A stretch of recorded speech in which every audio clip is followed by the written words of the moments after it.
Psalm 8, a Psalm of David.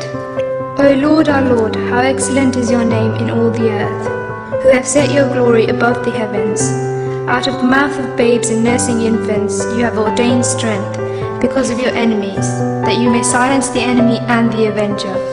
When I consider your heavens, the work of your fingers, the moons and the stars which you have ordained, what is man that you are mindful of him, and the Son of Man that you visit him?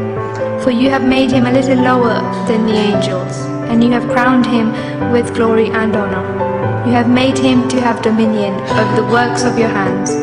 You have put all things under his feet, all sheep and oxen, even the beasts of the field, the birds of the air, and the fish of the sea, that pass through the paths of the sea. O Lord, how excellent is your name